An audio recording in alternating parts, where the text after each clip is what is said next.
Was the Apostle Paul the original Antichrist? Former minister and Bible college graduate Jeffrey Darty raises this and other staggering questions from the New Testament itself. The Christian whistleblower asks if Jesus' original message has been warped into a fear and guilt-based control matrix. Here's Ali with more. Thanks, Seb. Doherty's 35 years of research challenge everyone to consider new perspectives and ask themselves, just what lies behind my religion? Are we born with original sin or the spark of divinity within? Deep questions, Ali. Thanks. The Christian whistleblower. We'll be watching.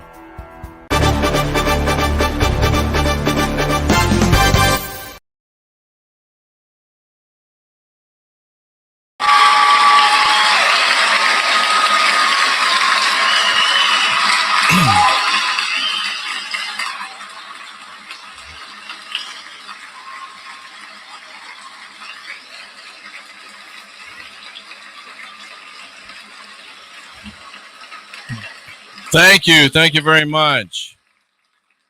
Glad to have you with us here tonight. You know what those hand signals mean. You understand what those hand signals mean. And for some reason, we're having some troubles connecting up over at Rumble. So I'm going to see if I can't fix that on the fly. I don't know if I can. I don't think that I can fix it on the fly. So we might have to do without Rumble tonight. I just don't understand why it's not working. So we'll just remove Rumble from the podcast tonight. And we'll just be on YouTube, and we'll be on Twitter, and we'll be on D Live. So nice to see all of you in those places.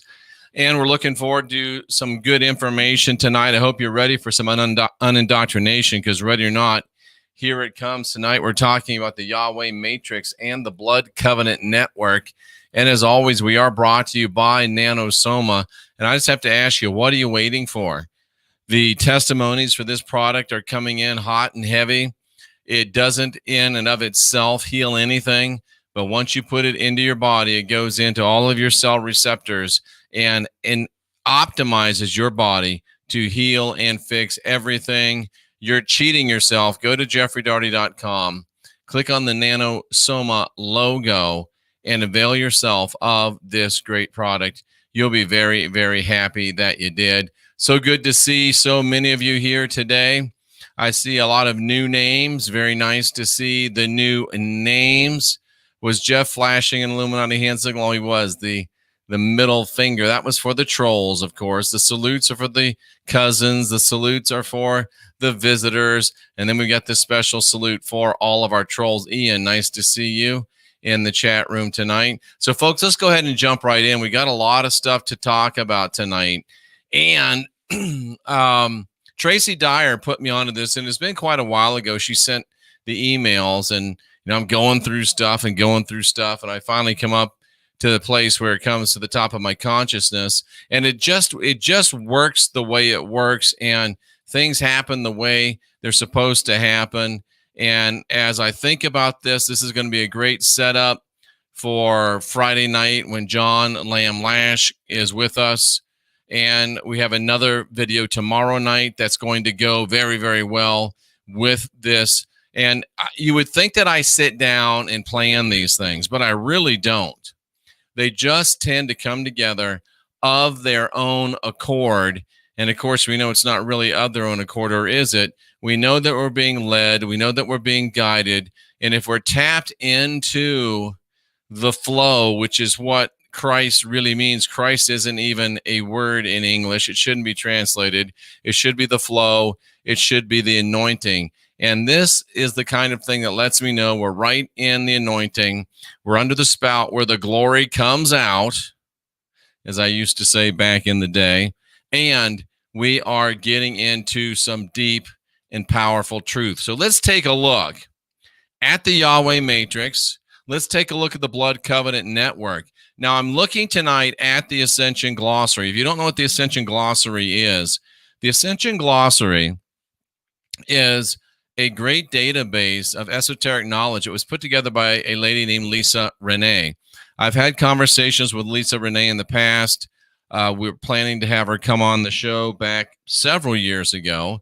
She took a sabbatical. I think she came under some very harsh attack, and I don't know if she's still around anymore. But Lisa Marie, I knew I was going to do that. It was just how long of a time would it take for me to say Lisa Marie? Of course, that would be an Elvis faux pas. But Lisa Renee, if you are listening, if you are available, you, of course, have an open invitation to come on to this show. Do we agree with everything that Lisa Renee says? No. But do we agree with most of what Lisa Renee says? Yes. And we would love to have you come on and talk about your work. So if you're ever of a mind, Lisa Renee, you know where to find me. And we would be glad and happy and honored to have you come on this program.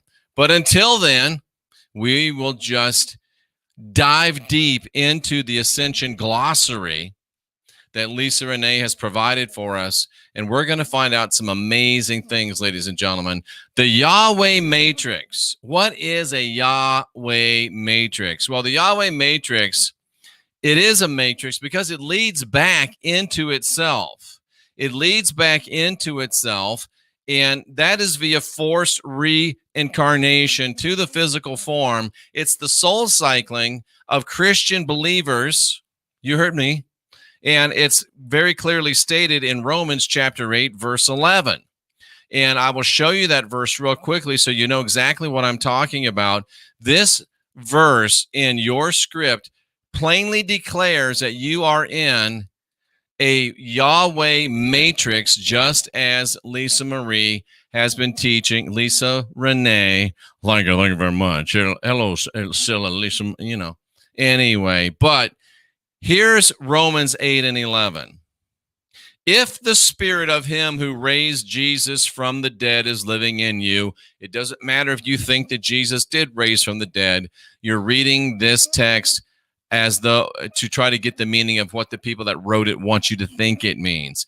If the spirit of him who raised Jesus from the dead is living in you, he who raised Christ Jesus from the dead will also give life to your mortal bodies through the spirit who lives in you. Now that sounds like a great time. We're going to raise from the dead. We're going to live forever. And if you're in this Christian matrix, this mind control, this blood magic, trauma-based mind control matrix, you're thinking about going to heaven. You're thinking about mansions. You're thinking about gold dust on Glory Avenue. You're thinking about all these things, but you did not read your contract.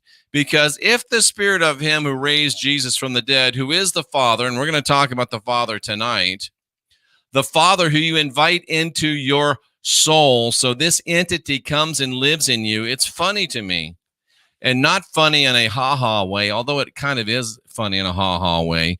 It's funny in a tragic way that you have people that would never, ever, ever consider inviting an entity into their life to have residence, but just because they go to a church and a preacher tells them that's a good idea, all of a sudden they're willing to invite an entity into their life, and not just one, but two. Because you ask Jesus into your heart, and then Jesus says that he and the Father will come and live in you. And if you're a student of the script, you also know that they're allowed to bring in 7 other spirits, even worse than they are. I don't know if there's any worse than they are, but they can bring in 7 more each that are trying to be worse than they are. So if you, quote unquote, get saved, you, by inviting in Jesus and inviting in the Father, you've got, by my count, at least 16 archontic entities that you have invited into your life. And because you've invited this one that's known as the Father, he says that he will raise you to life. See, Jeff, he's going to give us life. It's a deal. If you do what I say, if you ask me in, if you let me live in you and move through you and have my being through you, then I will give life to your mortal body. You forgot to read the contract, because what does mortal mean? It means that which is subject to death. So just like Lisa Renee has been telling you for years, this Yahweh matrix is a matrix that brings you back again and again in your mortal body, that which is subject to death, subject to physical dying, subject to mortality, and subject to the inevitability of physical death. That's neither Lisa Renee nor Jeffrey Darty telling you that. That's coming straight from your script. So this Yahweh matrix is set up to keep you coming back into reincarnation again and again and again. It's soul cycling, and it's given to you very plainly and very explicitly in Romans 8, chapter 11. Thank you very much. I should say you're welcome very much. The system, Lisa Renee says, is from a black star that's located in the center of the Milky Way galaxy, and that black star is called Abaddon. Now, if you're a Bible scholar, or at least a Bible student, you know that that word Abaddon or Apollyon appears in the text, in the book of Revelation. It's a bad entity, and it really is a bad entity. So we're not even 10 minutes in. Well, we're 13 minutes in, and we already know that the Yahweh matrix, Christians, is doing nothing but bringing you back over and over again via forced reincarnation in your physical form. Now, Kabbalah. I know a lot of you like to dabble in Kabbalah. I know a lot of you like to play in Kabbalah. I know a lot of you like the gematria, and a lot of you like this, and a lot of you like that. That's because you're still hooked on adrenochrome. That's exactly right. The Christian blood magic trauma-based mind control matrix is built on feeding people adrenochrome. And the people at the top get the good stuff, and you under the table get a drip every now and then. That's what that Holy Ghost goosebumps you get in church is. That's what you call the anointing. That's what makes you weep your little crocodile tears during the song service and makes you feel all tingly when the teacher's preaching, whatever. But it is nothing but adrenochrome addiction. You're high on adrenochrome and you can't quit it because you're an addict. And that's why you still want to dabble in Kabbalah. That's why you still want to be with Yeshua. Well, I don't believe in Jesus. I believe in Yeshua. Oh, congratulations. Now you just are moving up the chain. You're getting a little more. You think you're getting free, but you're getting a little more in to the blood magic adrenochrome matrix.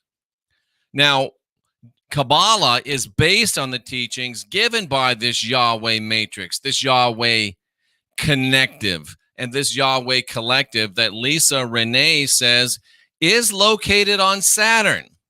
It very well may be located on Saturn. We know that Saturn's rings are transmitting. They're literally transmitting data. They're literally transmitting frequency. They're literally transmitting sound. All of those things are redundant, but the rings of Saturn are transmitting. And the transmissions do reach our Earth. And Lisa Renee believes that both Yahweh and the beings that make up the Yahweh matrix, the archons, are part of that archontic species. Yahweh is the chief archon. And his name, the name of the Hebrew God, is represented in Hebrew by those funny-looking letters, the tetragrammaton. It's translated into Roman script as YHWH, and it's been considered blasphemous to utter the name. It's only written, it's never spoken, except when your black magic, Kabbalistic, ritualist, your Habbaters, your Gematriers, your Illuminatiers, your Jesuits, your Sanhedrins. When they use it in ritual and in manifestation. So over the years, it supposedly was ceased to be pronounced, but in modern Judaism, it's replaced with the word Adonai, which is a ridiculous and monstrous compilation incorporating the tetragrammaton, the YHWH, and the vowels of Adonai. So it's a word that they completely, totally made up. So they wouldn't say the name of God. And some of you Christians are you have such a lack of mental discipline that you think Adonai is the name of God. You really have to get deeper, ladies and gentlemen, boys and girls, cousins of all ages. You've got to get deeper. Now, what is an archon? I have a feeling that John Lamb Lash may have some things to say about archons on Friday evening. We'll have to wait and see. But an archon is a non-human entity. Lisa Renee defines them as false tyranny rulers that control through masks of deception. And isn't it interesting that she wrote that? And she wrote that many years ago. The masks of deception. Do you stop and consider for a moment that, do you question even for an instant that archontic entities are not exerting control right now through these masks of deception? And that's the next thing probably that YouTube's not going to let us talk about. We can't talk about the inoculatory event anymore. And I'm guaranteeing you the next thing they're going to say is, if you come against wearing the muzzles, if you come against the ludicrosity of wearing face diapers, if you try to laugh at us because we're putting screen doors on submarines and we're peeing in the pool and thinking it's okay because we've got our bathing suit on, we're not going to be able to do that anymore. But it's so interesting. It's so interesting that the archons, Lisa Renee wrote years ago, that they control through masks of deception. And certainly they do. And today we're seeing that in reality and very blatant reality. And they control through a technological abuse, mind control, frequency implants, military strategies. And is that not what the entire inoculatory event is about?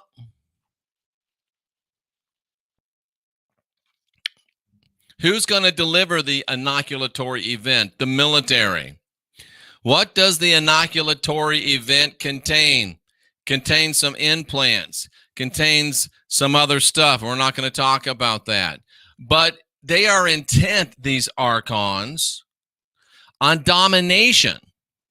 And to further this domination, they employ hidden advanced frequency technology that's designed to perpetrate and promote the archontic deception strategy of the NAA. And the NAA means the bad aliens, the I forget what she calls it, but it's the bad aliens, okay?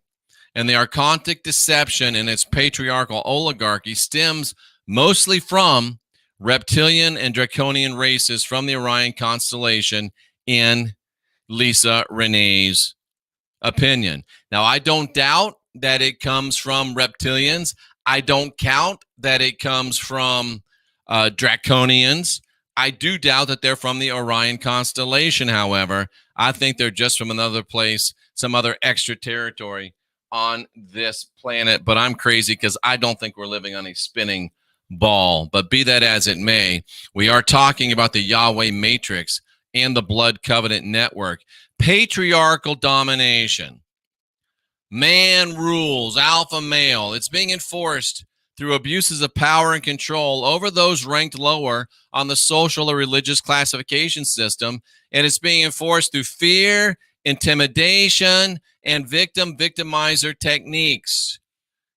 I know you're thinking about the mask, and it certainly applies. I know you're thinking about the inoculatory event, and it certainly applies. But you don't even have to do that. Go back before that. Go back 2 years. Go back 18 months. And think about your church. Your church, if you're a Christian, and probably if you're anything else too, to be frank with you, your church is a patriarchal domination. If you believe the Bible or have any religion that is connected to the Bible, it's certainly true, even though no one will talk about it and even though no one will admit it. When you've got the guy that wrote 2/3 of what you call the New Testament saying that women should shut the hell up, not say anything when they are outside of the home, and wait until they get home for their husband to answer their questions. When you've got Paul saying that the women should be in the kitchen making sandwiches, when you've got Paul saying that if a woman didn't have a man for a covering, that she'd be screwing all kinds of entities and individuals. That's what Paul says about women, not what Jeff says about women.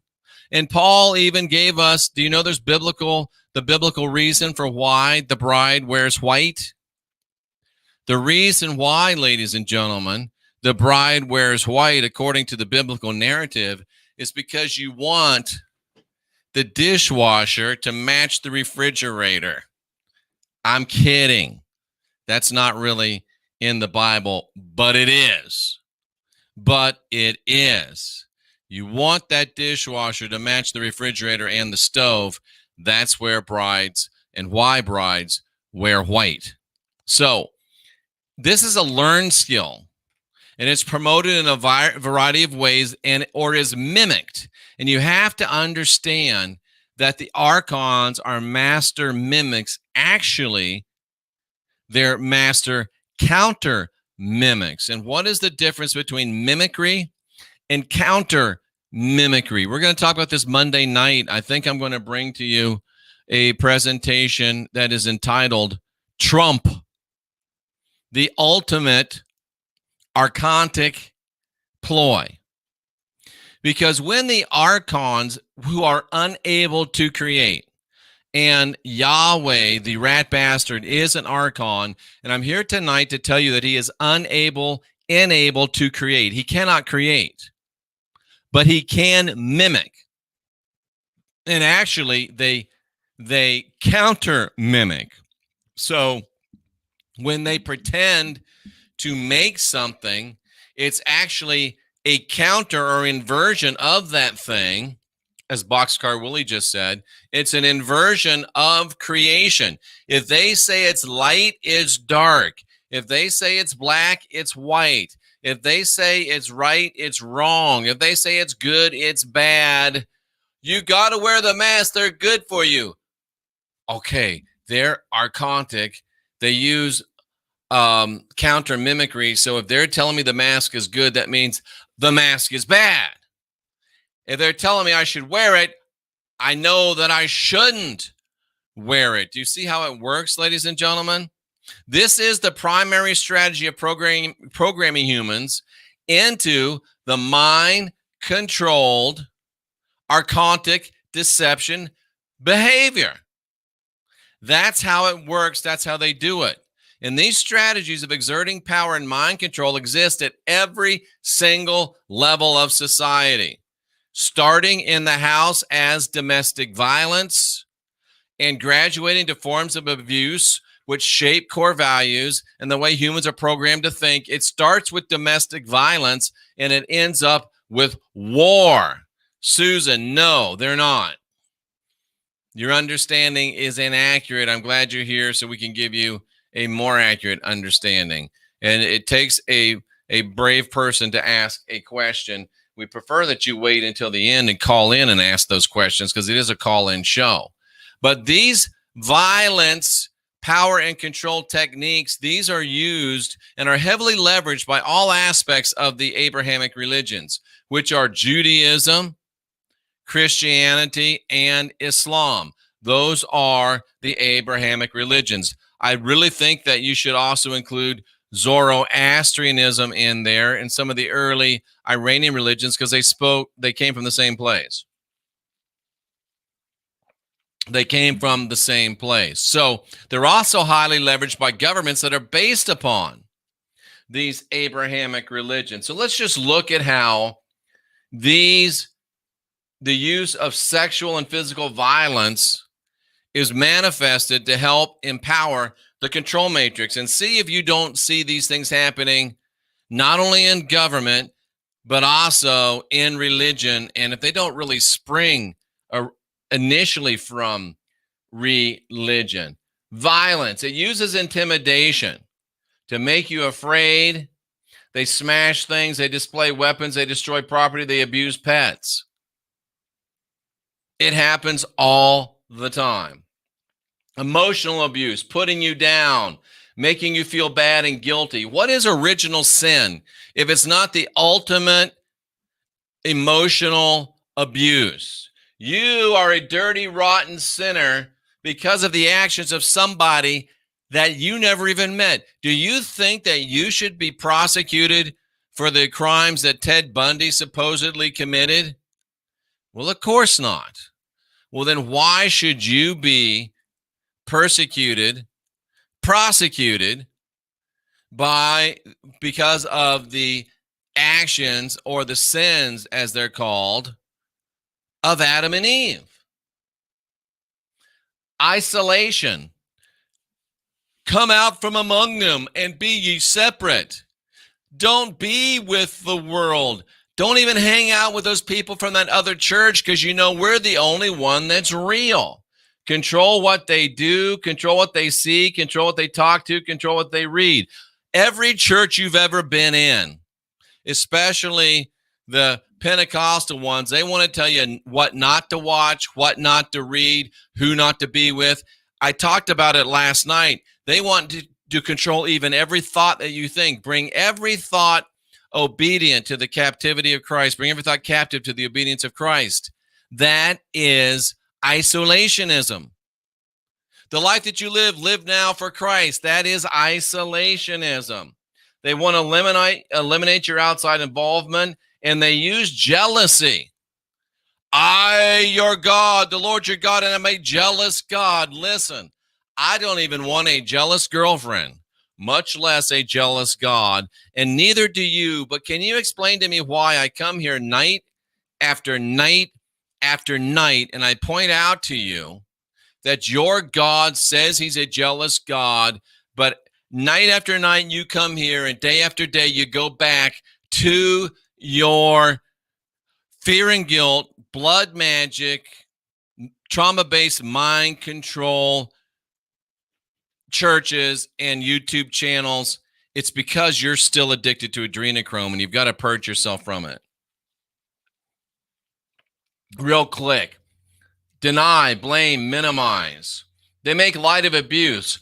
How come there's still so much sexual abuse in both the Roman Catholic and the Roman Protestant churches? Because they don't care about it. It's not a few bad priests. It's not a few bad preachers. It is part of their sacrament. It's what they've been doing, and they've been doing it from the beginning. They don't take your concerns seriously. You ask a question and they tell you, oh, just put that on the shelf, or you don't have enough faith. They say that the abuse didn't happen. We're not raping children. They shift the responsibility. Oh, it's just a few bad priests. No, it's not. It's endemic within Roman Catholic and Roman Protestant Christianity. Well, you know, if that little boy didn't look so sexy, he wouldn't have got bent over the pew. They blame it on the victims. And we can go through all of these, ladies and gentlemen. Using children, using male privilege. They try to keep you economically dependent upon them. That's a great one for government. And then they use coercion and threats. If you don't do what we say you do, you're going to burn in hell forever.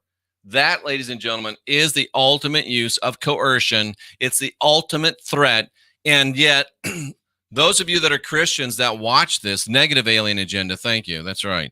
You will defend your God's right to murder and ethnically purge. You will defend your God's right to throw 99.9% of the people that he ever made into a lake of fire and burn them forever. You will defend the fact that your God, if you believed and if it was real, has this horrible place that will live on in perpetuity with billions and billions and billions of people burning and roasting and suffering forever. What kind of a God does that? If he's God and he hears every prayer, he will hear for eternity the cries of those people. And fear, I would suggest that it's not the basis for a healthy relationship.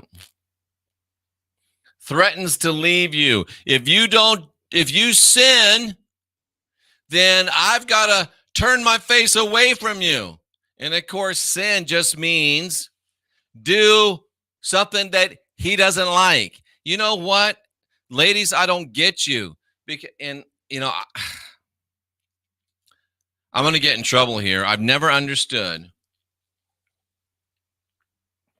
a woman or a man that will stay in an abusive relationship. Someone that's getting hit, slapped around. Why do you stay?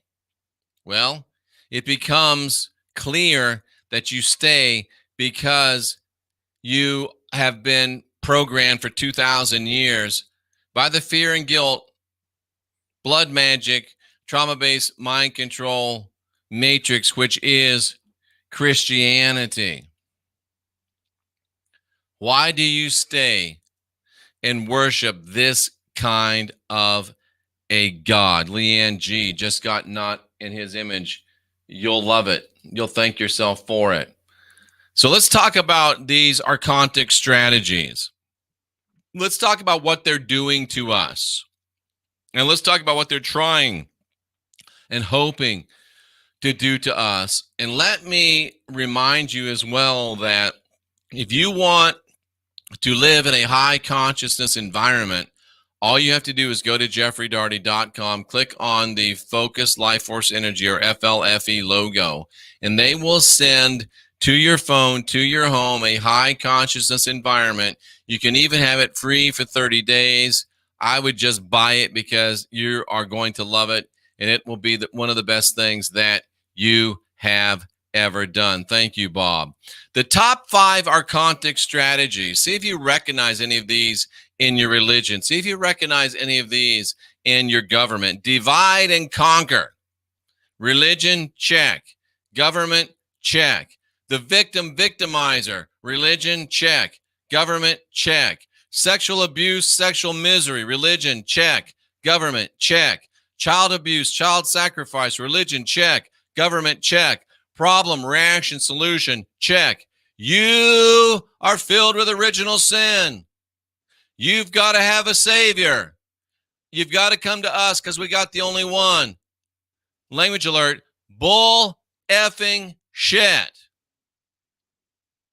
What they do, ladies and gentlemen, do not preach your gospel in my chat room or you will be removed. If you got some preaching you want to do, you can wait until we open the phone lines and you can say it then. And if you can't call in or won't call in, well, you don't get to take part. So it's just that simple. This is, they get us to live in self-enforced enslavement. And this is the greatest tragedy that I personally fight against. I am trying to get you people, and you know who you are, I'm trying to get you to move out of self-enforced enslavement. I'm trying to get you to realize that you're in a cage, and I've thrown the key in there. There's at least 1 or 2 or 3 keys to your cage lying on the floor, and you won't even pick them up. Think about it. If a technologically advanced extra-dimensional race, and I like how she put that, because I believe, and I think there is proof of technologically advanced extra-dimensional races. Now, I don't think there's proof of technologically advanced races that come from the dark side of Uranus. No, I don't think that. However, if a technologically advanced extra-dimensional race wanted to implement a gradual takeover of a planet and its inhabitants, what type of a domination strategy would they use? Well, first of all, they would maximize the efficiency of the invasion process and reduce the expenditure of resources that they have to generate themselves. So what they want to do is they want to get you spending your energy and your energetic capital to build their dreams. Do you know that most of you right now listening to me, even you cousins, and I'm not picking on you, I'm trying to give you a little gentle nudge. Do you know that right now you spend 40, 50, 60 hours per week going to a job you hate with people you hate, and you spend all of that time building somebody else's dream? I hope to get you to say no to that. But the reason why they want you to build their dream is because if you build their dream, then they don't have to. They can reallocate their resources to doing other things, and you are busy hewing most of their wood, hewing most of their rocks, and carrying most of their water. And to achieve this goal, they secretly infiltrate all of our societal structures, the church, work, and they do it with mind control, such as religion, medical. Remember, Lisa Renee wrote this years ago. Religion, medical, financial, legal. Tracy just said they don't have the manifestation ability to do it themselves. Remember, the archons cannot create. All they can do is mimic, and specifically counter mimic. Now think about it for a moment. Is there a specific ethnicity? Is there a specific ethnicity that controls the religions of the world, specifically the Abrahamic religions? Is there a specific ethnicity that dominates the medical field? Is there a specific entity that dominates the financial field? Is there a specific entity that dominates the legal system? Is there a specific ethnicity that dominates entertainment, news? Is there a specific ethnicity that dominates in government? And wouldn't it be interesting if it was the same ethnic entity that controlled the religious, the medical, the financial, the legal, the news, the media, the pornography? Wouldn't that be interesting? And they shape anti-human value systems. They shape the victimizer reality belief systems. And then they use tyranny and mind control to keep us under wraps. We're seeing it played out right before our eyes. And through the engineering of self-enforced enslavement policies based on fear and intimidation, think about that sentence. Self-enforced enslavement policies based on fear and intimidation.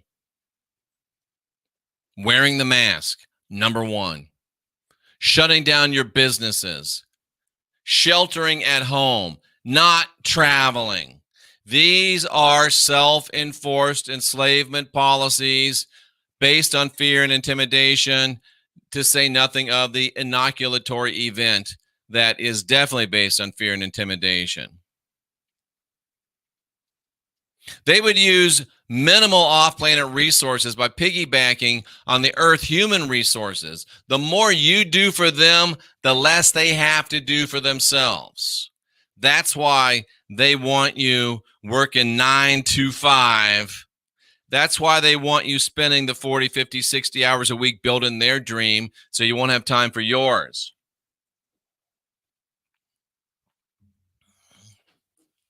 The people on Earth effectively enforce their own enslavement through methods learned as children and carry it from generation to generation. Wow.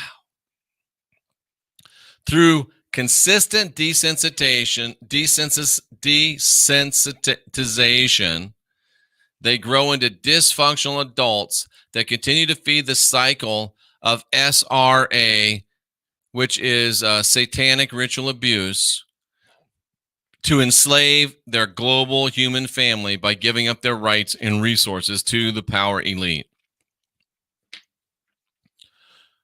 We're really not being taken over. We're surrendering.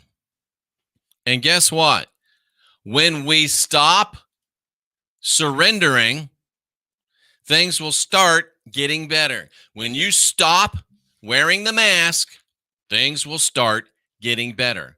When you stop staying at home, things will start getting better. When you stop attending your inoculatory event, when you decline your inoculatory invitation, things will get better. When you stop repeating the lies and start telling the truth, then things will happen. I was happy to hear tonight when I was in the infrared sauna listening to John Lamb Lash that he keeps a close eye on Europe. He lives in Europe. And in the UK and across Europe, there's many people that are beginning to rebel. Cynthia tells me and shows me these videos of great public marches and great public gatherings where they're not wearing the mask and they won't. They're saying no thank you to the inoculatory invitation.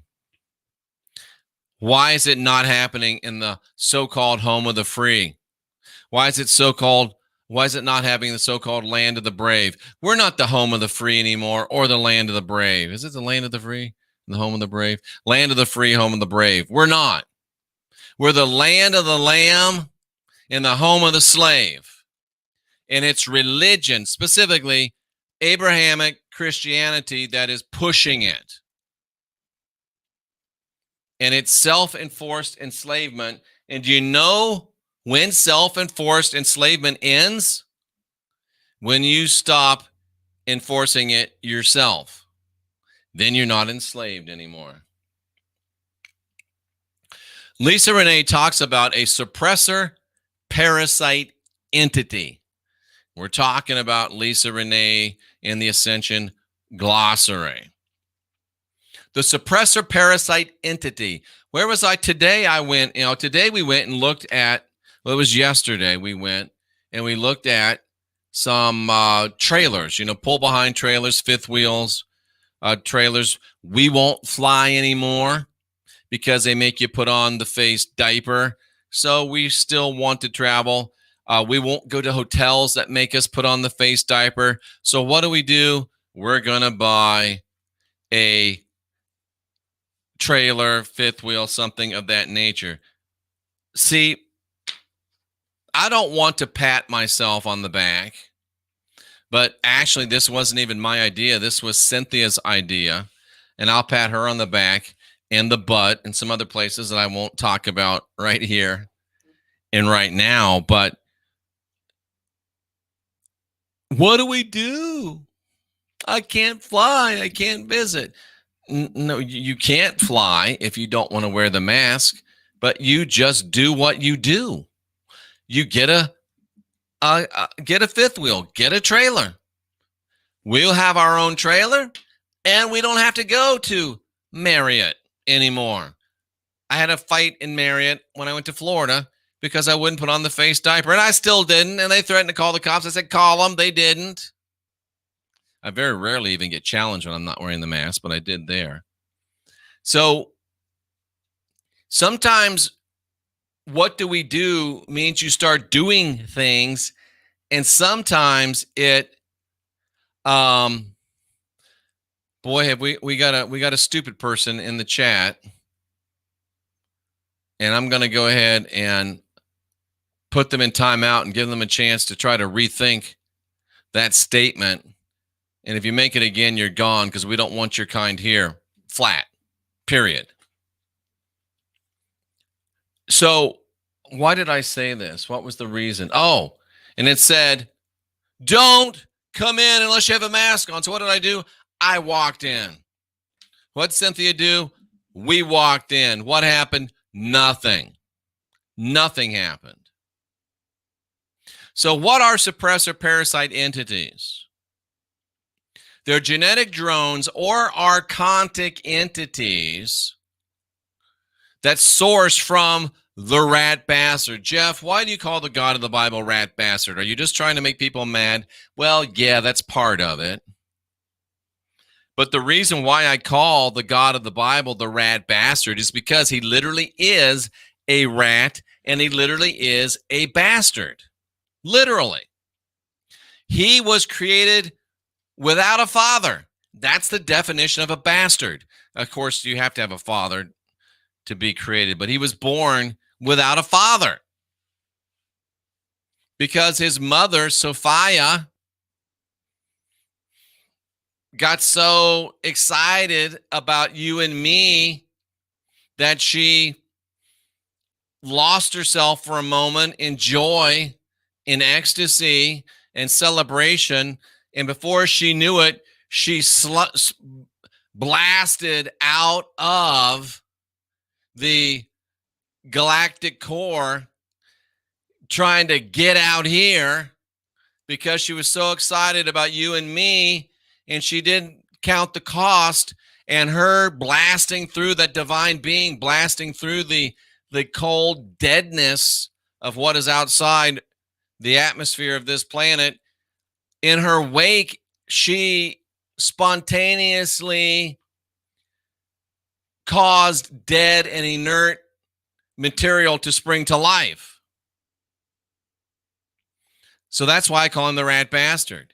And what the suppressor parasite entities do is they dominate and possess consciousness through mind control and thought projection.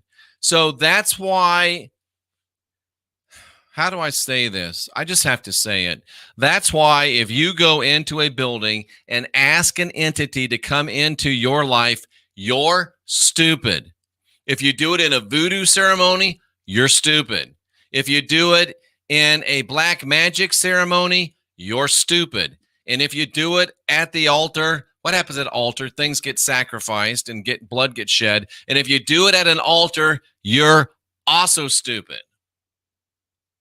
You're also stupid. And that's how you get archontic infestation.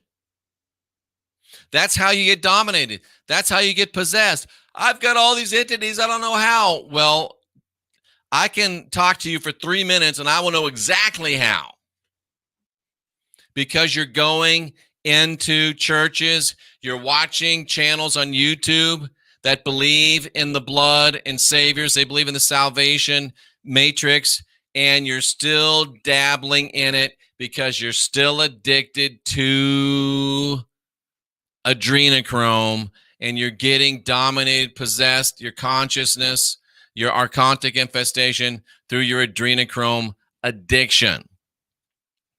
Now, NAA, and what does that say? What does that say again? I remember somebody put it back in here. What the NAA means? It's the bad aliens. I forget what somebody said it was. Somebody tell me again what an NAA is. Lisa Renee, and Lisa Marie might say it too. Lisa Marie, I've met her. She's a smart lady. She knows a lot about spirituality. Lisa Renee says that the NAAs are primarily sourced from Orion, and they come from the Black Sun program. Maybe.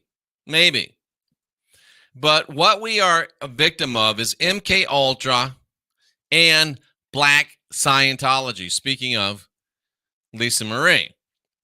Mind-body parasites attach to the bioneurological system and are a mind control technological warfare. That's MK Ultra. That's Black Scientology. That's Christianity, Judaism, Islam.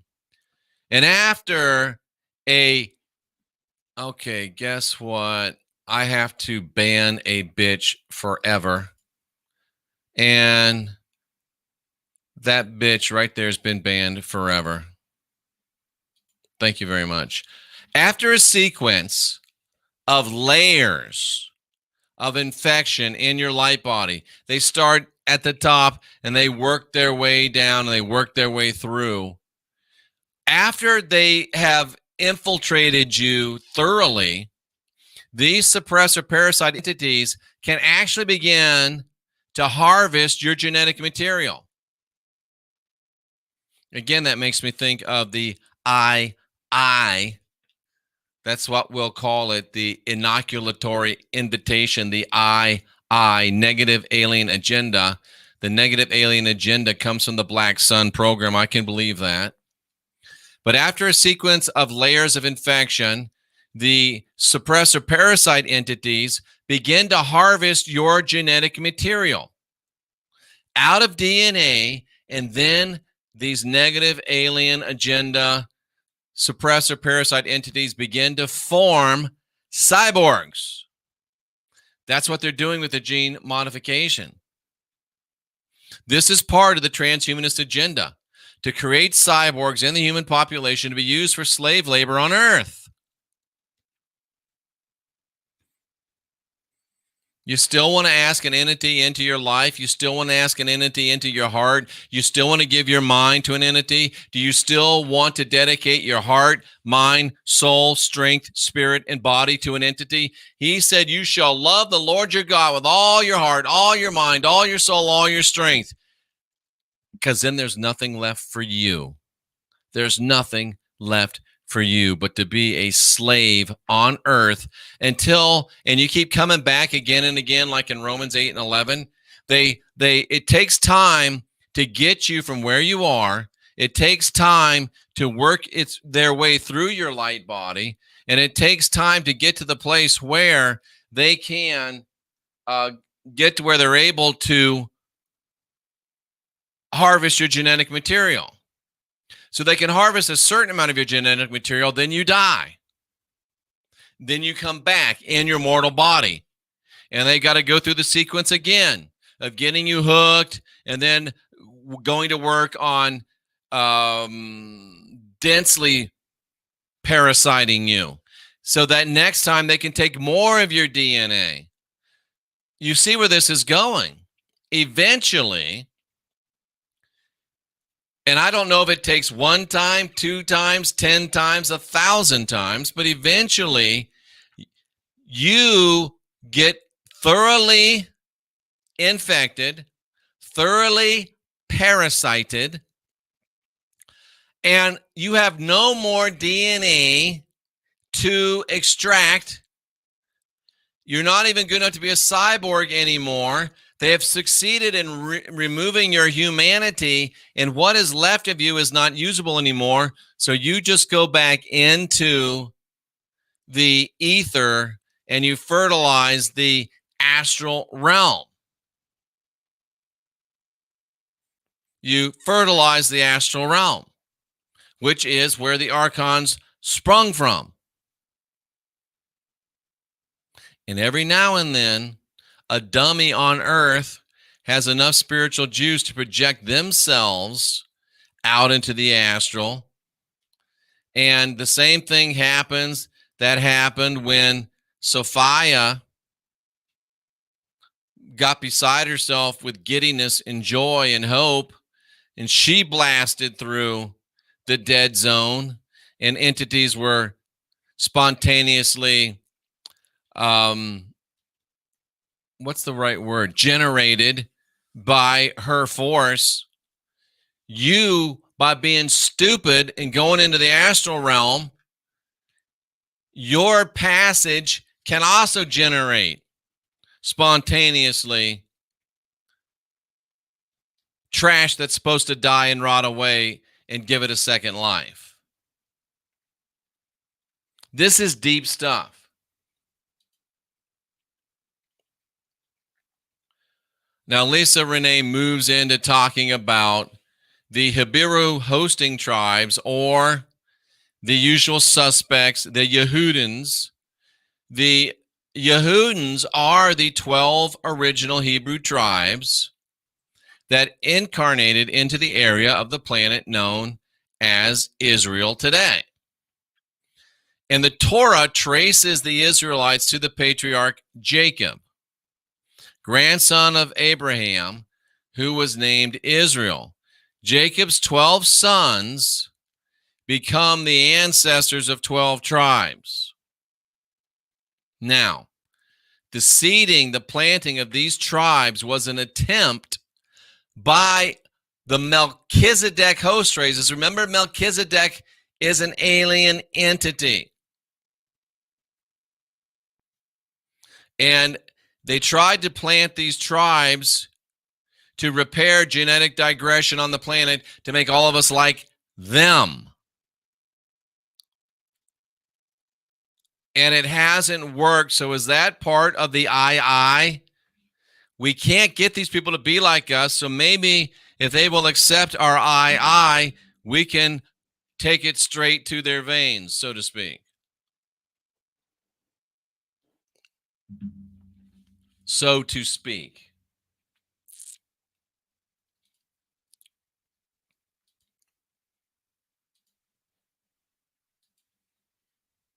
We are deep diving tonight, ladies and gentlemen. Deep diving. This is powerful right here. Eye of Horus. It's also the eye of Jehovah, the eye of Yahweh. It's the eye that is in many religions, many religious control mechanisms, any and every one that requires salvation or redemption. These are in Lisa Renee's mind, in mine too, intermediary lenses of mind control. They want you to see it through their eyes. Those that have eyes to see and ears to hear, those that have the mind of Christ, those that see it the way Jesus sees it. Intermediary lenses of mind control, the eye of Yahweh, the eye of Jehovah, the eye of Horus, the eye of the gods of any religious control mechanism that requires salvation or redemption. Listen to me, any religious control mechanism that requires salvation or redemption must be broken away from in order to truly see the divine. And this all-seeing eye of God is coming to reside as a living presence in our rewired brain. They want to have you, how did Paul put it last night? Be ye transformed by the renewing of your mind. What do they want? They want your mind to be blanked and wiped. They want to overwrite your system so that you can be run by the all-seeing eye. You'll just be another pair of peepers for Yahweh, Jehovah, Horus, all of these religious control mechanisms, all of these systems requiring salvation or redemption. Jeff, how do I know if I have to leave my church or leave my favorite channel? Do they talk about salvation or redemption? If it's a yes, then you got to go. Let's take a look at these two symbols right here. If you've noticed, or if you've ever read the Old Testament, the rat bastard was all about, I just don't understand why people say things sometimes. I'm trying to keep this together. I'm trying to give you great information, And we got people that are throwing up stupidity in the chat room. It really, I don't understand people that are supposed to be moderators disrupting the chat. What the hell is going on? Please don't do that. This is important stuff. He hates trees. He hates trees. Burn the groves, trash the groves, kill the groves. If you remember in Genesis 1:1 and 1:2, he destroyed the fruitful place. He knocked down all the trees. But here's how archontic counter mimicry works. You get rid of all the real trees because the real trees are the wood wide network that gives us all the information from Gaia. Why do you think we hug trees? Why do you think we should go out into the trees and listen? But what you do is, now that you kill all the real trees, you create a fake tree. This is called counter mimicry. That, having killed all the real trees, the rat bastard creates this Kabbalistic tree of life. It's counter mimicry. It's not a real tree. And he also creates this menorah. It's a fake tree. It's like those silver Christmas trees that I had when I was a kid. The eye of Yahweh, the eye of Jehovah, they operate as refractional lenses that bend light into artificial holograms and synthetic timelines. These things are the black tree of life, or the clip-off. The black tree of life is exploited using alien machinery to manipulate timelines, and it's referred to as the artificial tree of life. These things are artificial trees of life. You can't get any life from this, and you can't get any life from that. It's artificial, it's fake, it's black magic, and if you dabble with either one of these things, you will be infested with archontic entities, and you will not leave this matrix, period. The tree of life is a fake tree. Look at it. Kabbalah comes from this. Gematria comes from this. Magic comes from this.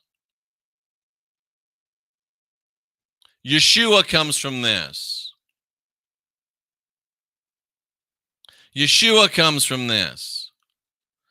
The feast days come from this. Salvation, atonement, pick up your cross and follow and daily. Praying to Jesus, it comes from this. Like Jameis says, they're fake as cell tower trees.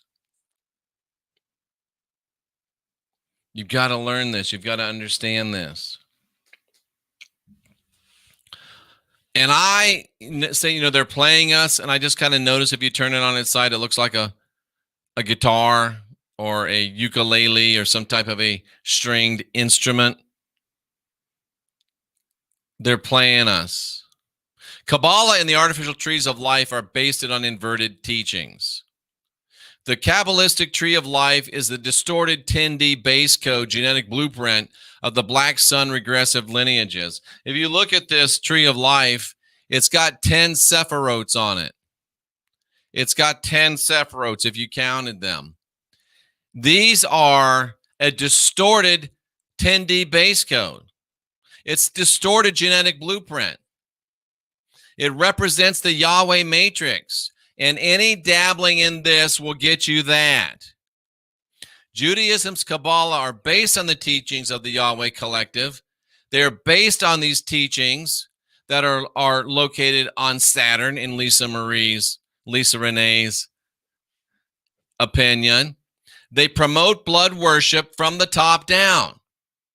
Kabbalah was brought by Melchizedek's fake trees of life into our system. And the Yahweh system is also taking over numerical 4 and master builder 22 constructs, according to Lisa Renee. That's really deep stuff. It's really powerful stuff. I almost didn't put it in, but if you can get that, boy, you will get it in a good way.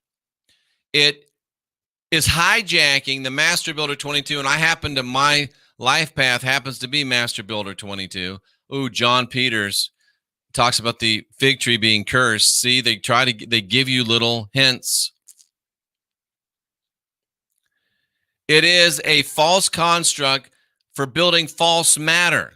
The Yahweh system calls it squaring the circle. It's how occult ritualists set directions in an energetic space. It's used in New Age. It's used in black magic. It's used in these rituals that are bound to the Hebrew-based systems and the mystical Kabbalah mystery schools or religions that worship Yahweh. I was in this priesthood too, White Eagle Hodges, and I realized I'm doing these. Let's talk a minute about the difference between magic and witchcraft. Can we talk about the difference between magic and witchcraft just for a minute? Witchcraft is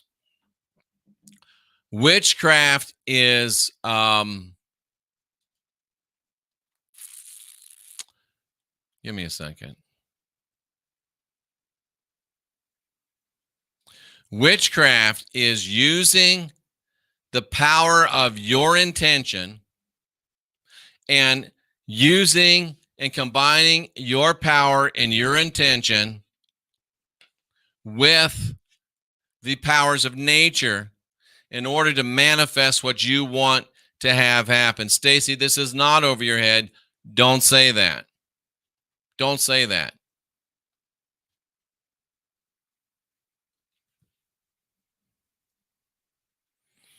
Magic is using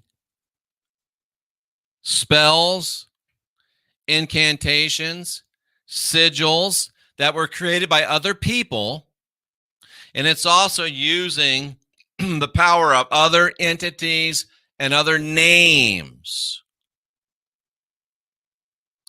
Magic will get you archontically infested every single time. Magic will get you archontically infested every single time. Why? Because when you use spells, rituals, incantations, sigils created by other people, you've got to pay taxes, you got to pay fees, you got to pay assessments. If you're using the names of other entities, you're using their juice. It's gas or ass. Nobody rides free, and they want your gas and your ass. Now, I didn't say Wicca was okay. I said witchcraft was okay.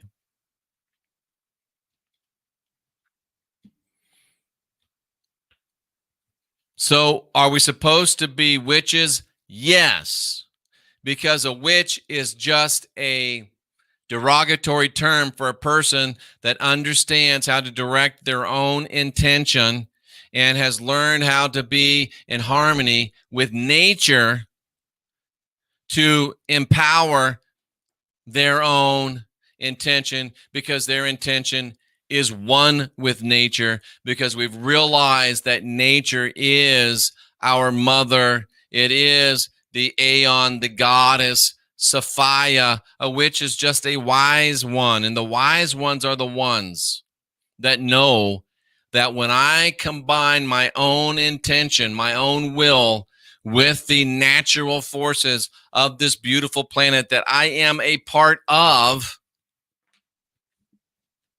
then you can get things done. But you don't want that. You want the robes, and you want titles, and you want to be called priest, and you want to be called witch, and you want to be able to have the power and have the sword and have the dagger and have the cup. You want to do all the bells and whistles. Well, good luck with that, because those bells and whistles cost a bitch a lot. And you won't get out of this matrix if you're using magic, period. I was initiated as a high Wiccan magician. Were you? If you weren't, zip it and listen to somebody that knows what the hell they're talking about, because you don't. So you've got the advantage of being able to win without having to fight the battles that I fought and lost if you'll just listen and learn from experience of somebody else. If you watch me hit my thumb with a hammer, you don't have to hit your own thumb with a hammer to see if you decide that that's something you don't want to do or not. You just say, oh, shit, that looked like it hurt. I'm not going to do it. I recommend that you take that path and learn from my 40 years plus of spiritual learning. Also, I recommend that, for 5,000 years, silver, gold, platinum, palladium have been real money. And people that have stacked some of this and kept some of this have tended to be pretty all right. Month, it's less than $30, I think. Now a little less than $500, so we get a lot. We get other stuff, but it's other stuff that's collectible, and it tends to incur value quicker. All I'm saying is we live in an uncertain world. Silver, gold, palladium, platinum, it's been real money. It's got a 5,000-year track record. Does that guarantee anything? No. Am I a financial advisor? No. But go to mintbuilder.com. Go to jeffreydaugherty.com. Click on the Mint Builder logo, and I think you'll be pretty impressed. You get absolutely the lowest price on silver there, gold. So even if you just want to buy some precious metals, do it through me and give me a few shekels to help expand this work. All right. We're going to wrap this up with a bang, and this really is a bang. This is powerful. Let's talk a little bit about portal invasion. Our quantic technology is sophisticated psychotronic warfare that is strategically being directed at the population in an attempt to enslave the consciousness of the earth. So you've got a couple of different things going on. Psychotronic warfare. What that means is some of the warfare that the archons wage on us is strictly psycho warfare. It's strictly mental, energetic, MK Ultra type stuff. Now we also face electronic warfare being directed at us.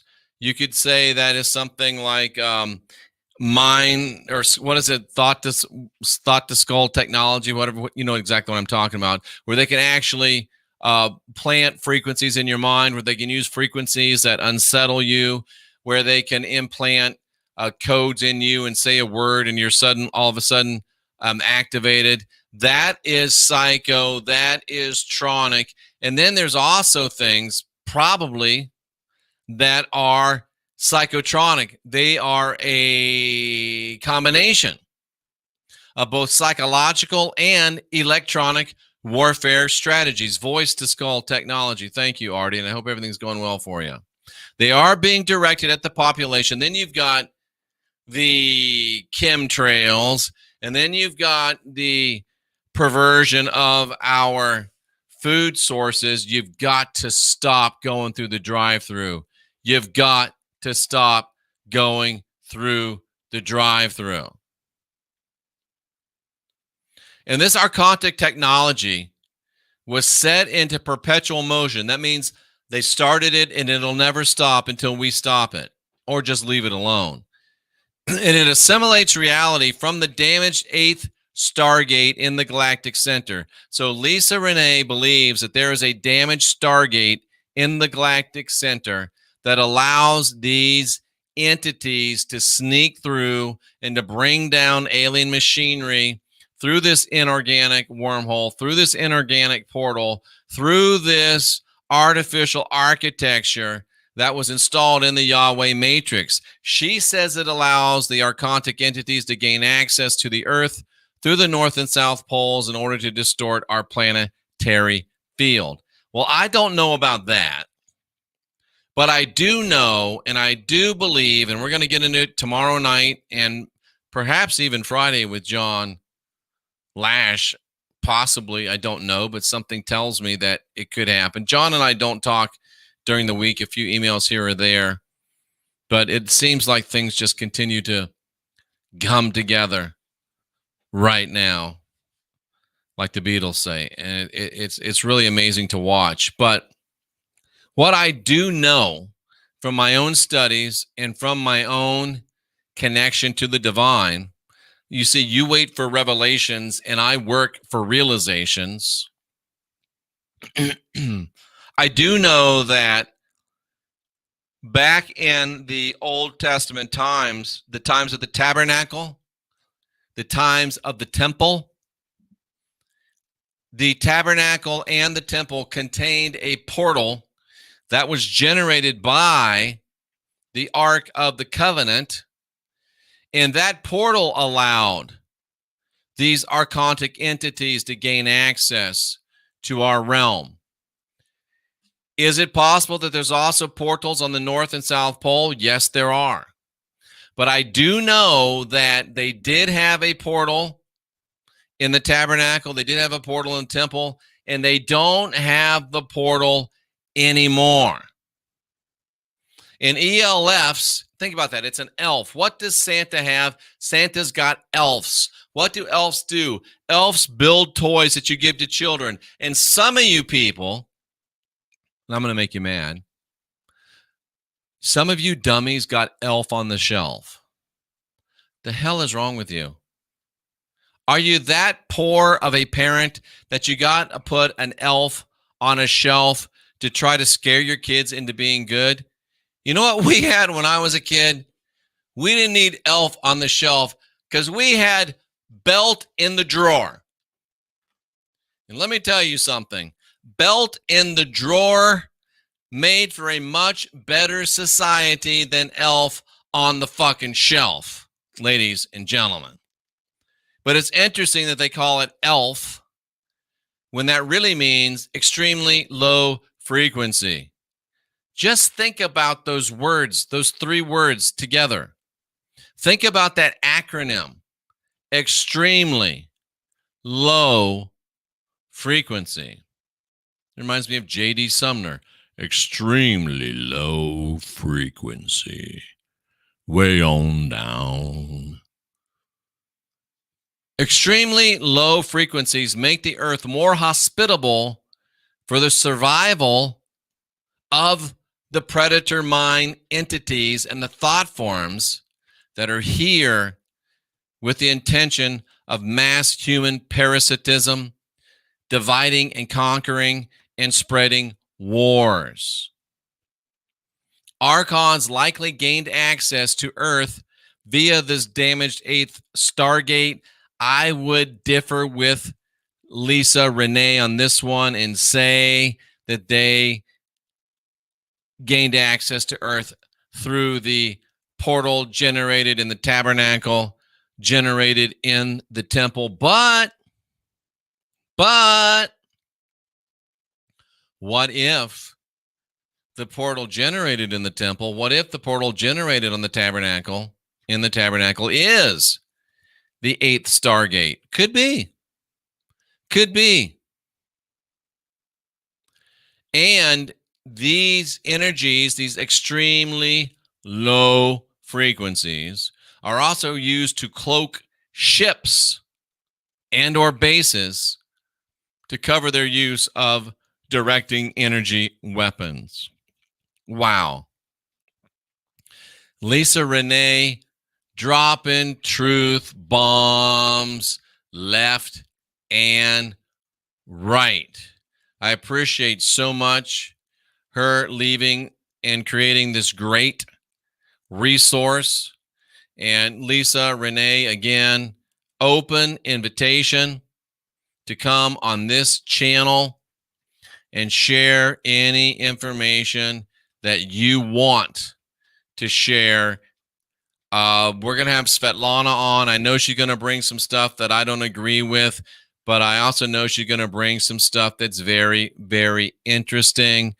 And Svetlana, if you're listening, let's just go ahead and set that for Monday. I've got a show already set up. Let's set that for Tuesday night if you can. Tuesday with Svetlana. Just let me know if that's possible for you to do that. Possible for you to do that. We don't answer questions in the chat because it's a call-in show.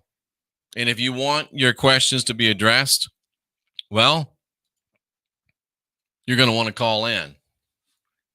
That's the way it works around here, ladies and gentlemen. So with that in mind, we're going to go ahead and set our, we're going to open our phone lines. And there's just a couple things that you need to keep in mind if you want to call. Number one, you must be polite. Number two, you must be interesting. And number three, you must be get right to your point. And number four, you will not get cut off. When you get cut off, you didn't get cut off, I ended the call. My job here is to make this a very interesting program. And the second that your call ceases to be compelling and wow, I'll usually end it. That doesn't mean you can't call back, but that means that call is ended.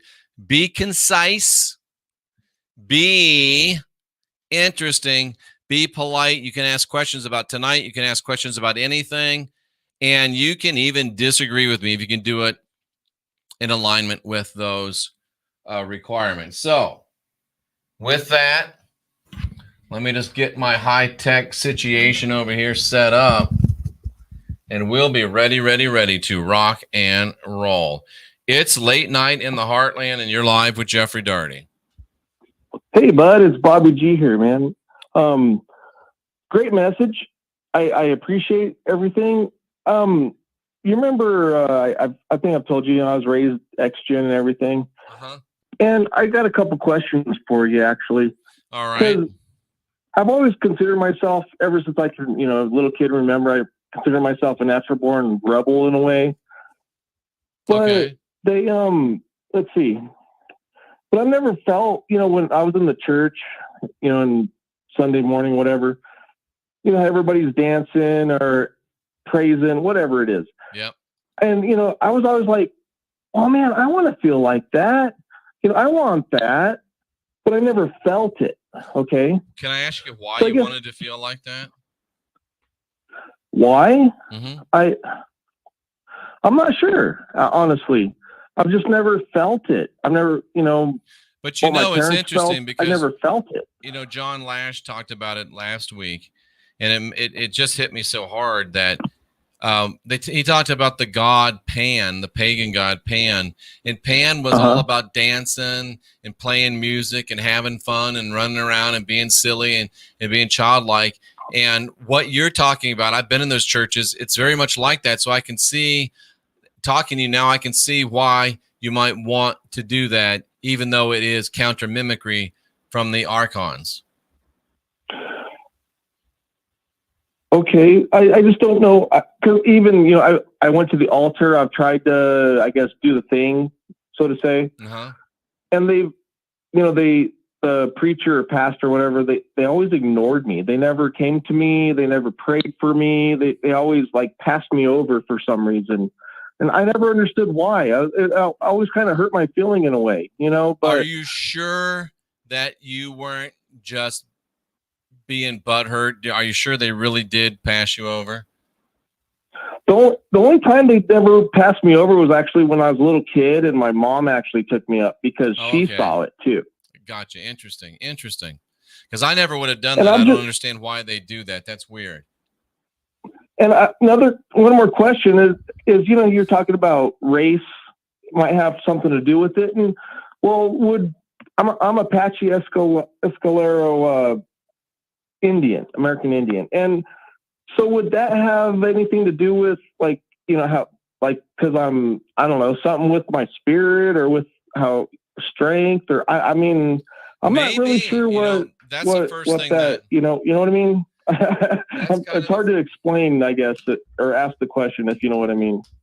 That's kind of the first thing that came to my mind when you said they would pass you over. Number one, are you just being butthurt and being paranoid? But number two, perhaps they sense something in your energetic nature that made them kind of uncomfortable with you. And that might be why they did it. That's a interesting observation. Thank you for that call. I really, really appreciate it. It's Late Night in the Heartland. You're live with Jeffrey Daugherty. Hi, Jeff. John in Tulsa. Hey, John. What's up, buddy? Hey, that show the other night about the Gnostics and everything, John's show, it brought back a memory of my childhood. Memory. Can I tell you just a quick story? Something happened in my childhood. Down on the river, me and a buddy of mine, we went down there camping, and we used to go to the same spot down there. And it was a bend in the river right there. And anyway, we were down there. We were just having the time of our lives. We were out there in the middle of the river, and buck-ass naked, both of us, about 9 years old, about 25 yards apart. And we were taking mud balls and slinging them at each other. And about that time, my mom and dad pulled up on a road back down. They knew where we were at down there. And my dad hollered down, "What are you kids doing?" And both of us dropped in the water right there, man. We were naked, just having a ball. And I just thought about that, playing in the mud and having that good time in nature. And that's really, that's really what it's all about. John, you just hit on something so huge, because we are built to be in connection with nature. And let's face it, and I know this goes into places that a lot of people think makes a lot of people uncomfortable, but we're built to be in nature. And really, clothing do shelter, filter.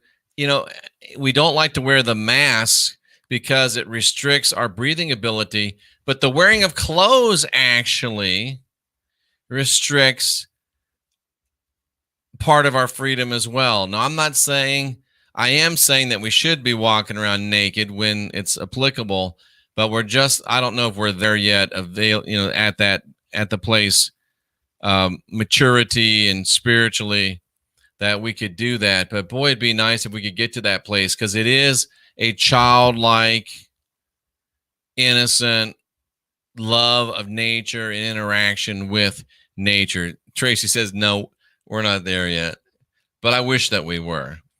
It's Late Night in the Heartland. You're live with Jeffrey Daugherty. Hey, Jeff. Hey, guys. Joe Sapiens, what's up, my friend? So I've got a puzzle piece to drop into your lap tonight. Drop a puzzle piece into my lap. Yeah, so have you heard of the 48 laws of power? The 48 what of power? Laws. 48 laws of power. LAWS. I haven't, no, but please enlighten me. So it's a tad bit dark because it's kind of like a realization of a certain principles or thoughts to get your way. Like, for example... Oh, I have heard of that, Joe. I've heard of that book. Yeah, keep going. Yeah, so, like, it says in here somewhere, like,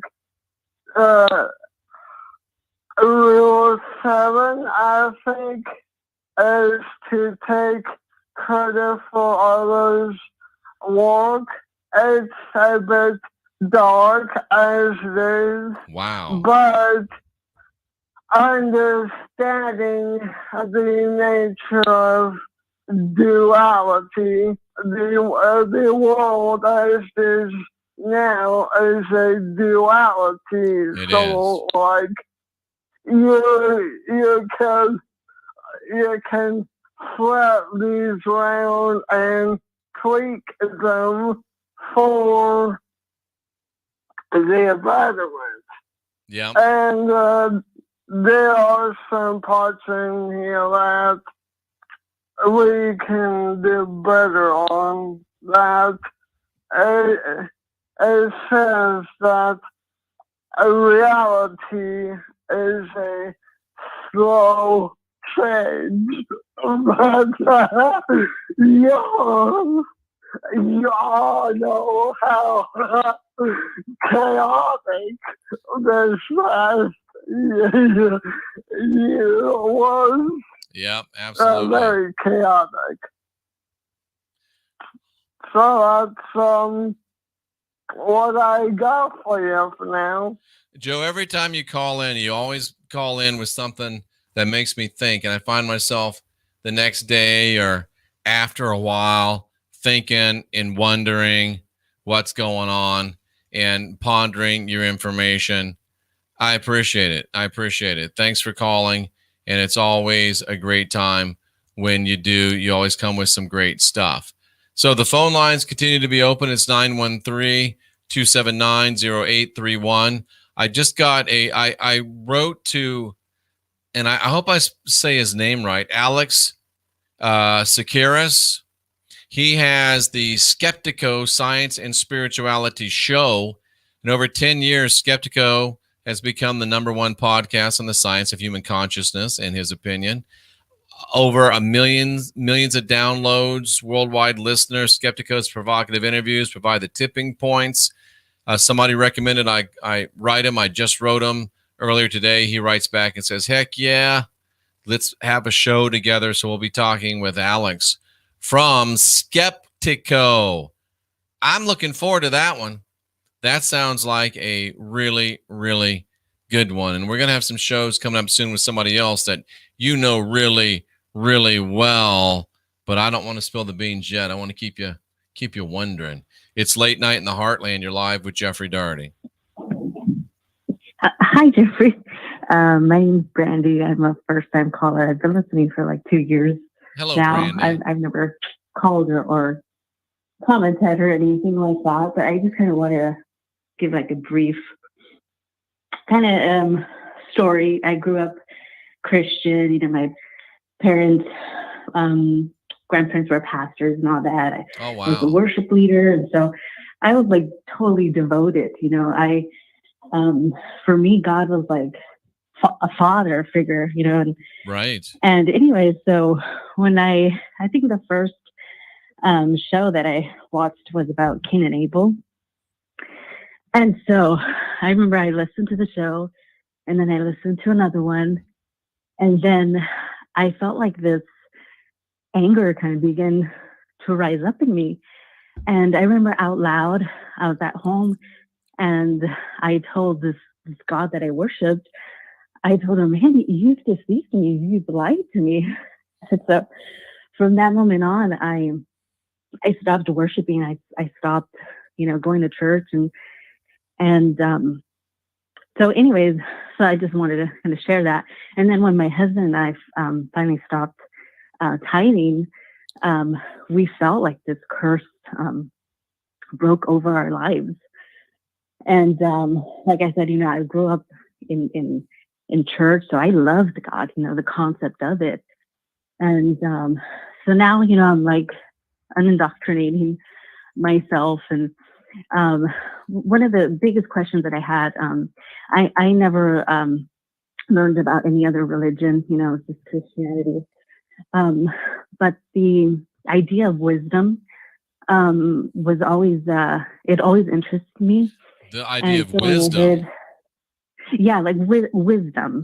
Like what was wisdom? What is truth is knowledge?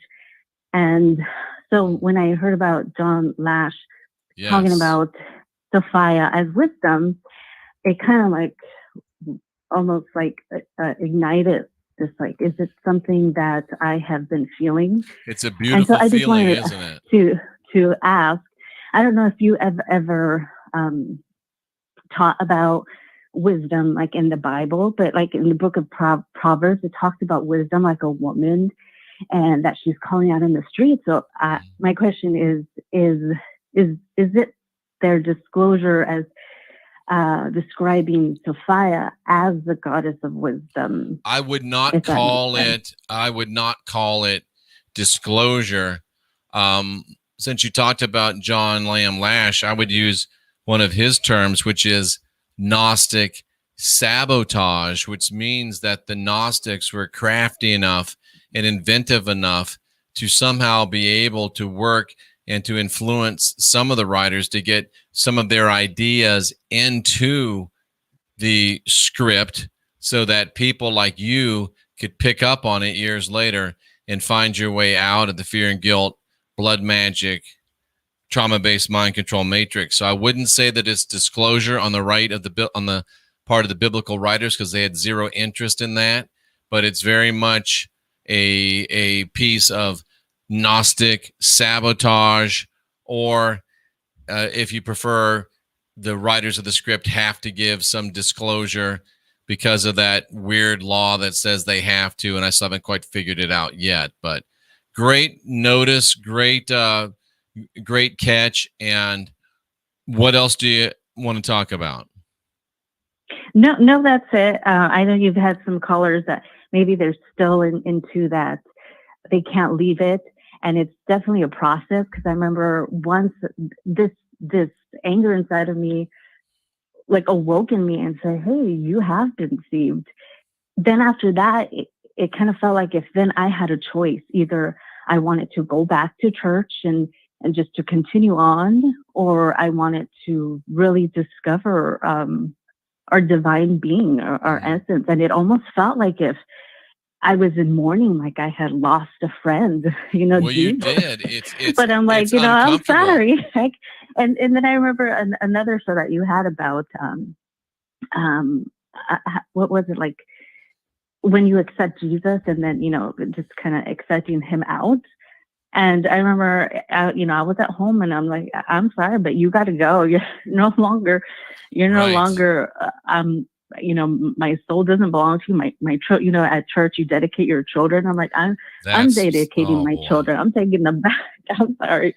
And then in that moment, there was lightning and it was cloudy, but I'm like, I'm sorry. That's not going to intimidate me. That's, but I think once we take a stand like that, things will begin to reveal themselves. Truth then begins to get louder, and that wisdom that's calling out, we begin to understand it.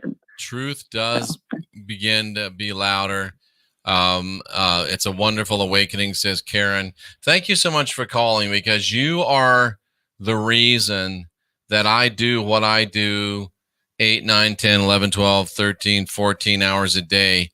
I do it just because of people exactly like you. And, for every great message that I get like that, I get 50 that say I'm an antichrist, or I'm a devil, or I'm an asshole. So it's very nice. It's very nice to hear that. And it's typical. When you hear something that challenges your paradigms, you're going to react defensively. You're going to react aggressively. You're going to be angry, but then you're going to settle down and say, why am I angry? Am I angry at me for believing the wrong thing? Or am I angry at them for deceiving me? But you don't stay angry at me long if you're looking for an indoctrination. You begin to direct anger in the right places. So I really appreciate you. It's Late Night in the Heartland. You're live with Jeffrey Daugherty. Hey, how's it going, Jeffrey? Excellent. Hey, I'm just wondering, did you catch Joe Biden's speech tonight at all? I cannot stand to watch Joe Biden. What did he say?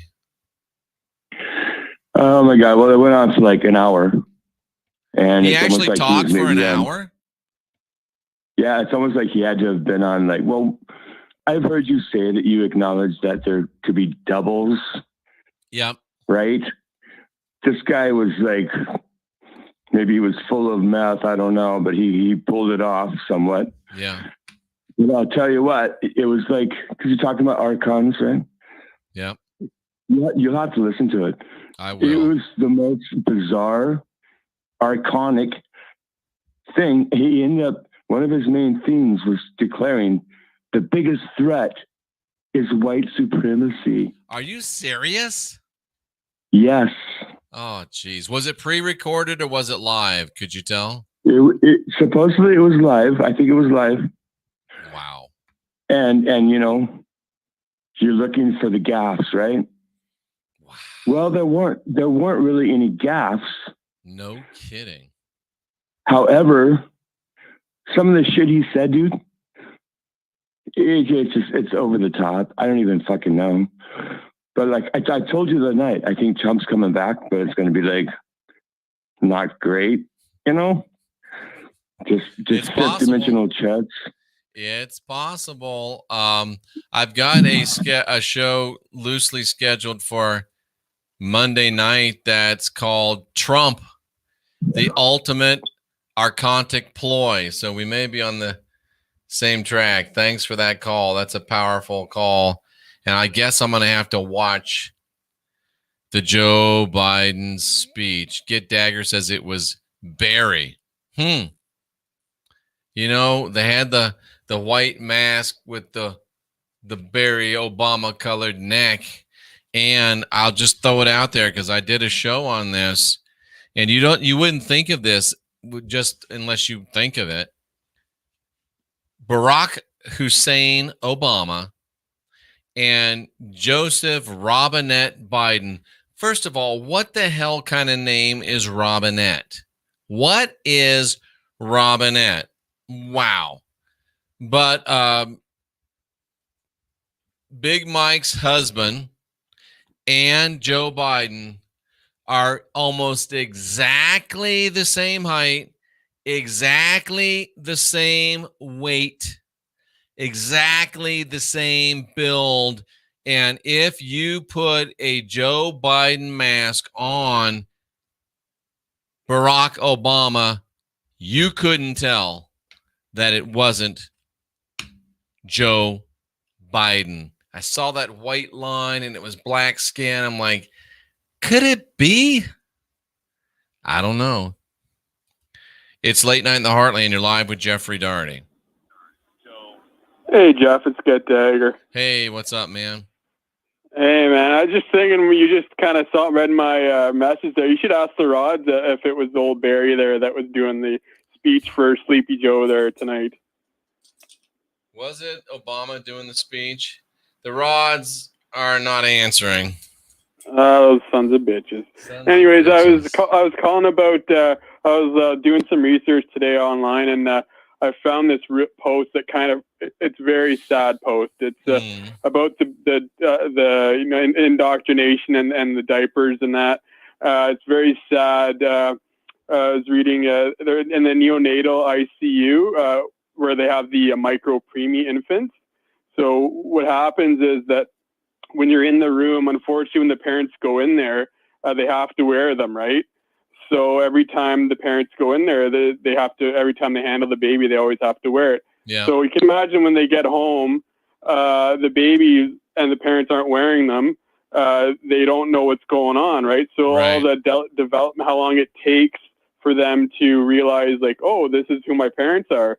So just that little stupid like thing for however long, like the couple weeks that they're in there, that could totally mess up the mother, daughter, son, father kind of link, which is kind of messed up in my opinion. I agree.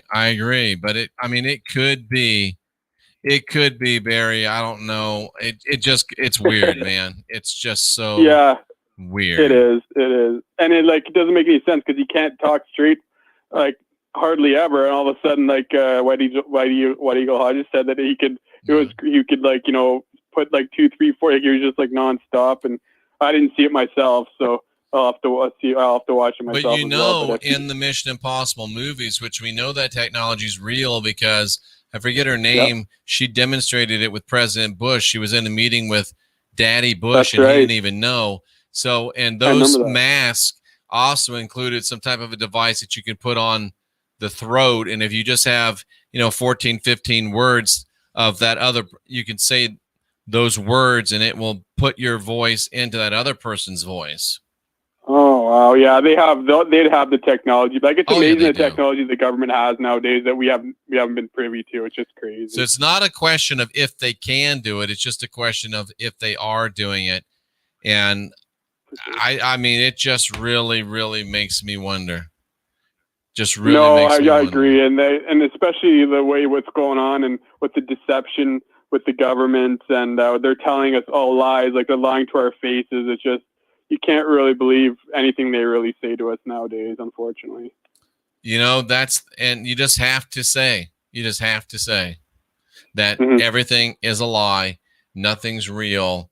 And that has to be kind of your base point of surviving in this matrix, which is weird. Karen says they're all actors. We know that they're all actors. Just incredible stuff, ladies and gentlemen. Incredible stuff. And what do we got here? We got another call. It's late night in the Heartland. You're live with Jeffrey Daugherty. Hey, Jeff. It's Iris from Colorado. Hello, Iris. And What's we've been talking about all this stuff about AI. Yes, ma'am. And if you'd have watched Joe Biden's State of the Union, he talked about the fourth industrial revolution, which is also along the lines of Elon Musk. And he's already made people that are AI. And that's what they're doing in China. People that are AI? Yeah, they actually have like some kind of circuit board on their head. Do you have receipts for that? No, well, that's what I'm telling you. Watch Joe Biden talk about. He said it in his speech about the fourth fourth industrial revolution, and he said, and then so I looked it up. And it goes along with Elon Musk, and Elon Musk is creating these AIs. They're walking around right now. Wow. They are. You need to look into that. It's like, are you kidding me? And he talks about it, and they talk about it somewhere else. I can't remember. And I think that the vaccine. I'm a nurse. I was a nurse for 21 years. So I think what happened is they're putting this stuff in the vaccine, which will start to affect our frontal lobes, which controls our memory and thoughts. And so they're using the 5G towers and the 6 feet standing apart so they can control you. I mean, I know it sounds like the book 1984, but I am like, I pay attention to the words that these people say. You need to watch them. Well, nobody asks me anymore, Jeff, what do you mean by saying we're the last generation of real humans? Now they know and understand full well. And in The Walking Dead, it's interesting that you said that, because Stacy sent me a clip of it last night, and the doctor was saying that the first thing that the TS-19 is what they were calling it did is it kills the frontal lobes, which are the human part. And when you get regenerated as a walker, as a zombie, guess what? The only part of the brain that's reanimated is the brain stem. And if you're a student at all of this show, you realize that that is the reptilian cortex. Anyway, it's just like so crazy. You can't make this up, and we are definitely living in a world now where truth is way stranger than fiction. It's called transhumanism, is what they're doing it. Calling it. And you know what? You got to come back tomorrow night. You know, this whole androgyny thing. You will not believe why they're doing this shit. I can't wait to talk about that tomorrow night. Well, the end game, though, is if they can't control these computers, they can, like, start fights with us and hurt us physically and stuff. It's like, you need to look into Elon Musk. I swear, this guy's crazy. And that's what he wants to do. That's why big tech's around, big pharma, funding, all these things to get rid of real human beings. I'm so glad that there are some people within the formerly honorable medical profession that are willing to stand up and say no. Thank you so much for your service to humanity. We salute you. Thank you. Thank you. What a great woman she is, and a great medical professional. The truth is getting louder. That's the line of the night. The truth gets louder, but it probably really doesn't. It's just that your hearing gets better, but it does get louder. And she is a sweet woman. I agree. Nice lady. Well, we still have a time for a call or two. It is 913-279-0831. That is the phone number, 913-279-0831. This is Late Night in the Heartland. I'm Jeffrey Daugherty, and we are dropping bombs left and right, and we're teaching you how to unindoctrinate yourself and encouraging you to get busy, y'all. From the 216 area code, you're live with Jeffrey Daugherty. Hey, Jeff, it's DK. Just wondering, what's your take on like yin and yang? What is my take on what? On like yin and yang, or like a 50-50 balance of constantly competing for positive and negative energy? Well, I think that the yin and the yang, the concept of it, is a profound and enduring esoteric concept of balance between really our feminine side is represented by the Aeon Sophia, and our masculine side is represented by the Aeon Thelete. And that's the idea, is to be balanced to be balanced. So that's the idea. Are there perversions of it? Absolutely. Do you think that could be applied to, say, like what's going on, or at least what appears to be going on? Like it kind of seems like evil's bigger right now. Evil's bigger? I just don't think that's the case. Huh. That's interesting. Is evil bigger right now? I don't know. That's a good point. Or are we focusing on it more? Is it just getting more press? Not to quote Star Wars, but I just think about like this positive negative battle. Mm-hmm. Why quote Star Wars when you can quote Star Trek? That's what I always say. Well, yeah. I'm not a Star Wars guy, obviously, but that's interesting. That's really, really interesting.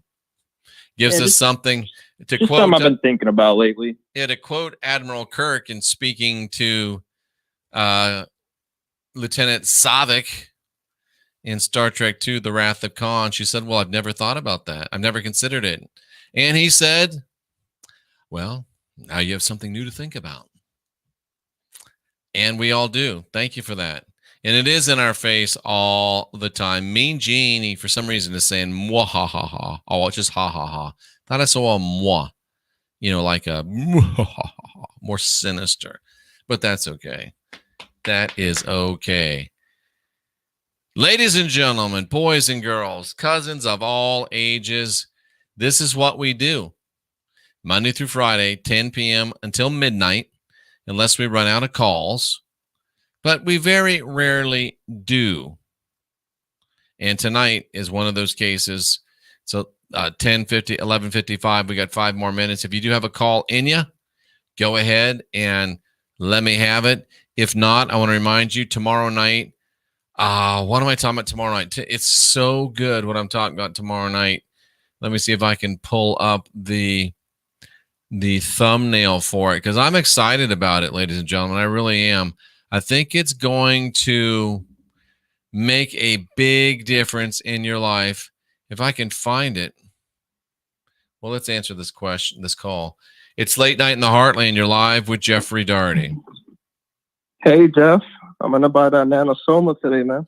Good for you. You will love it. It's fantastic stuff. What else is on your mind? Do you think, I want to just quickly ask, do you think I'll get it within 10 days? Because I'm heading to Florida and I wanted to bring it with me. You know what? Every time I order it, I get it within 2 or 3 days. I think it ships out of Vegas in the U.S., so depending on where you are. Okay. Yeah, I'm in New York. You're probably going to I think you'll get it within 10 days, but it's probably going to be close. Okay, cool. My question is, what do you think is happening in India right now? You know, I have to admit that I haven't kept up with the news the last few days, and I have no idea what's happening in India. Do you want to fill me in, or? Oh no, I was hoping you knew more about it, because supposedly, Stupid 19 is like taking over, and they got videos of like everybody's crammed up in hospitals. It's not like a lot of oxygen. I just wanted to know your take on it. Oh wow, you know how the news is. I have not seen that, my friend. I've not seen that. I'll check it out after the show. Anything else that I can answer for you? No, thank you. Great show, man. Hey, I appreciate it, and you will really like the nanosoma. Again, just be careful. If you take too much of it, you'll have to be in the bathroom a little bit. It won't hurt you, but it will purge you and clear you out. So just be careful. It's Late Night in the Heartland. You're live with Jeffrey Daugherty. Hello, Jeffrey. It's Isilda. Well, hi. The problem with humanity is we are hopelessly romantic. That's the creative force in us. Those of us that are good people, and I've said it before, our greatest weakness is that we're too decent. Yes, and we all thought that awakening gonna be something spiritually uplifting, gonna take us to the heavens and something like that in nature. But unfortunately, awakening was kind of like the rudest, as they say, the rudest awakening to all the lies what we've been fed until now. But you know what? Here's the beautiful thing. Truth has an amazing characteristic. It has what is the word for it? It has the character to reveal itself. It does. And lies have expiration dates. And I think this matrix lies are expiring. So if I could leave this with your viewers, that just be brave. And now we see what it is. We have to really focus on the better future. Absolutely. I appreciate that. Thank you so much for that call. We'll try to sneak one more in. It's Late Night in the Heartland. You're live with Jeffrey Daugherty. Hey, Jeffrey. It's Michelle. I'm sorry that Rumble's still working out their kinks. I hope you get fixed real soon. And yeah, it's probably something I did wrong, but it looked like it was supposed to work, and it did, and I just have to double check it tomorrow. It's probably just a setting. Cool. Yeah, it's still new for them. So it is. It's brand new. I don't want to have any of your viewers or yourself give more viewerships to the Biden speech. So Steven Crowder, who I'm not a big fan of, but he did a good job of presenting the live stream on his feed. So you can okay. Interesting. Interesting. Thank you. Yeah, for that. And it's kind of funny. I was going to say a bunch of things, but I have a sore throat. So I just want to say thank you for everything you're doing. Have a good night. I appreciate it. Thank you so much. Great night. We'll sneak one more in. It's Late Night in the Heartland. You're live with Jeffrey Daugherty. Hey, Jeffrey. Hey, I got 4 things. I know time's short. Number 1, I just got some nanosoma myself, so I'm looking forward to that. Excellent. Number 2, a guy called last night. He was wondering, like, where does it all originate from? And there's a guy named Jerry Wills that talks about this geographical location in Peru, and he actually, he fell into this void. And he came across what he considered to be the creator. So that's number 2. We can elaborate on that if you want to. And number 3, the most frustrating thing going that nobody gives it its due is everything takes place in this invisible realm. Like, do you get what I'm saying there? All this influence, like whatever demonic influence or whatever, all this negative influence, all of it is in this invisible realm. And that is hard for a human being to defend against. It's invisible and it's silent. Do you get what I'm saying there? Yeah, I think I sort of do. And I appreciate the call. We're going to wrap things up there. Thanks so much. And it does seem to be that like we're fighting an invisible enemy. And it's only invisible because we can't see it, which sounds kind of silly, but it's only invisible because we're not able to look yet into the realm where it is. So it is visible. It's just not visible in our ability with our limited spectrum. So you're not really fighting a phantom. You're just fighting a phantom you can't see. So, and I don't care who we fight. I do know that we can win. I'm looking at the chat in, what are we over here? We're in D Live. And right now, folks, I'm going to go ahead and distribute the rewards here on D Live. There's about 13 and a half that's going to be dispersed out. And I want to thank those of you that watched on Periscope. I want to thank those of you that watched on YouTube. And of course, we thank those of you that are watching on D Live. We'll have it back up and running tomorrow on Rumble. And I'm still trying to work out the kinks to getting it on my site. And I'm not sure what the hell's going on with that, but yeah, I think I'm going to have to embed it, if you know what that means. But anyway, ladies and gentlemen, Free Me, Lone Wolf 8, Ray of Realism, Rinstar, Pleon Orions, you got some free lemon. Don't spend it all in one place. We appreciate you all very, very much. And with that, I'm Jeffrey Daugherty, the Christian Whistleblower. This has been Late Night in the Heartland. And I tell you what, you have definitely made my day. And I appreciate you. I appreciate you. And tomorrow I've got a very, very powerful program ready for you about androgyny. The whole story. You won't believe it. It's way more than what you think.